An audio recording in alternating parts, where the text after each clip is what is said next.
Today I wanted to talk to you about sushi.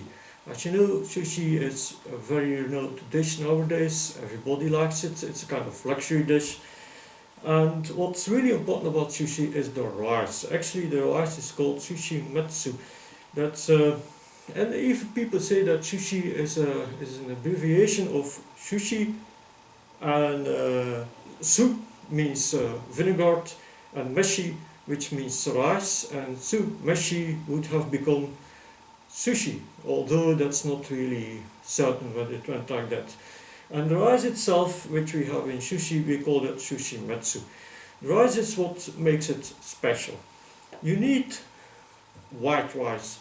There are lots of videos on the internet. I'm going to give you the ingredients for one set. You need 326 grams of short grain rice. It has to be white rice. That's about 2 rice cooker cups, if you know what a rice cooker is. You need 1.5 cup of cold water. You need 4 tablespoons of rice vinegar and 3 tablespoons of granulated sugar. Now, instead of granulated sugar, you can also use another kind of sweetener. There are lots of sweeteners which look like sugar, which are not sugar, but they are white, which is very important. You could also sweeten it, for instance, with honey, but then of course you're going to have an impact on the color, which you won't like. Now, there are sugary like sweeteners, and then you can also have, and 1 tablespoon of them is the same as 1 tablespoon of normal sugar.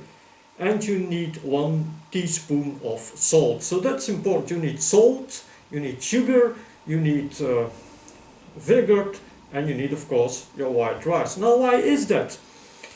I'm not going to show how you actually do it, but you first have to clean the white rice. You do that in cold water.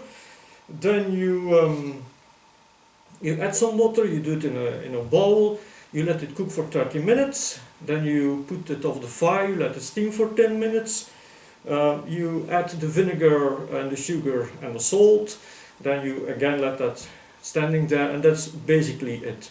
There are some videos on the internet where some renowned chefs give a very good description of how you have to do it, and I will have put the links in the description below.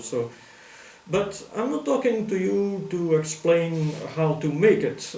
Actually, it's a bit of a not that easy, so here is some I've made before.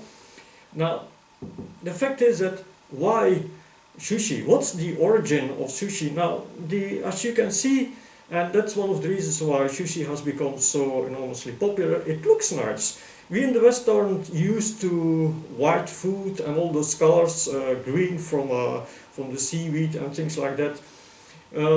It doesn't necessarily have to be with raw fish, although originally it was with raw fish. Nowadays, some people who ask for us to take a plate and then they put some heaps of fries on it and there are pieces of meat. Hey, they say you have sushi, but I don't agree with that. Sushi, the most important element, of course, is the rice, and renowned restaurants in Japan, there are lots of importance to the quality of the rice and to the way they make the rice. It's actually the rice which makes a difference, because it's not normal rice, because you have put vinegar in it and sugar and salt. And some people who ask for us to say that, okay, if the rice is okay, then we don't care about the rest. But I think you have to put the other ingredients, the fish and the meat, on the rice or in the rice. Sometimes they put it in the rice, it depends on the forms. I prefer fish, but okay.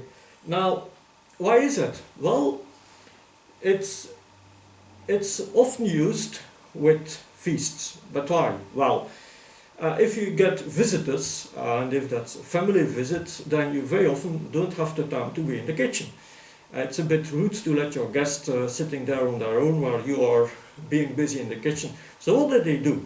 They took rice, normal white rice, they put vinegar in it and sugar. The sugar essentially is needed for the taste, to take a bit away the taste of the vinegar. But all ingredients, vinegar, salt, sugar, All those three ingredients have one thing in common. They preserve food.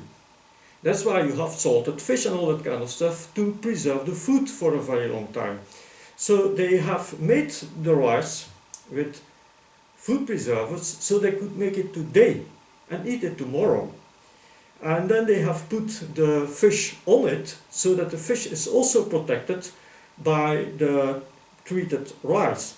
You can put the fish on it. It are always small pieces. It explains also why it are small pieces, so that if you put the fish in it, the fish can be engulfed by the treated rice. If you put fish above it, that you don't have thick layers of fish which cannot have the positive effect of the rice. So that's what you do. You do the work today, you make small heaps so that the fish has the maximum amount of preservation effect of the treated rice.